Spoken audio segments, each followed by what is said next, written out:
Praise the lord హల్లెలూయా. దేవుడు ఈరోజు నాతో చెప్పమన్న విషయాలు మీతో షేర్ చేసుకోవాలనుకుంటున్నాను. సో, దయచేసి ఈ వీడియో చివరి వరకు చూడండి.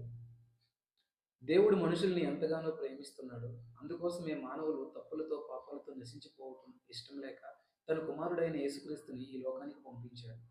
మన పాపముల కొరకు ఆయన ప్రాణం పెట్టాడు. మనకి జీవితం మీద వెలుగు తెలియజేయడానికి ప్రత్యక్షంగా చాలా ఆశ్చర్య కార్యములు, అద్భుత కార్యములు జరిపించారు. ఇప్పటికీ పరోక్షంగా మనందరి జీవితాల్లో చాలా సందర్భాలలో ఆశ్చర్య కార్యములు జరిపిస్తూ ఉన్నారు. కానీ మనం గుర్తించలేము. కొందరు గుర్తించినప్పటికీ బయట వ్యక్తపరచలేరు. అందువలన మానవులము అయిన మనం గుర్తుపెట్టుకోవాల్సిన విషయం ఏమనగా, మరణం అనేది ప్రతి జీవికి సంభవిస్తుంది. ఏ క్షణంలో పోతామో తెలీదు. ఎప్పటికైనా చనిపోయే ప్రాణానికి మంచి మర్యాదలు, ఆశలు, కోరికలు అవసరమా అనే కన్‌ఫ్యూజన్‌లో చాలామంది చెడు మార్గాలను ఎంచుకొని దేవునికి వ్యతిరేకంగా ప్రవర్తిస్తున్నారు. అందులో నేను కూడా ఉన్నందుకు గాను పశ్చాత్తాపంగా నా యూట్యూబ్ ఛానెల్‌లో ఈ విషయాన్ని తెలియజేస్తున్నాను.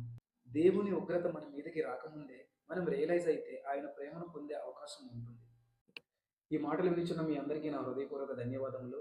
నేను ఏ మతానికి విరుద్ధంగా, వ్యతిరేకంగా మాట్లాడలేదు. అండ్ నేనేదైతే ఫేస్ చేసిన సిట్యుయేషన్స్‌ని ఆధారంగా చేసుకొని, నా 25 ఏళ్ల అనుభవంలో నేర్చుకున్న విషయాలు మాత్రమే మీతో షేర్ చేసుకోవడం జరిగింది. Thank you and God bless you.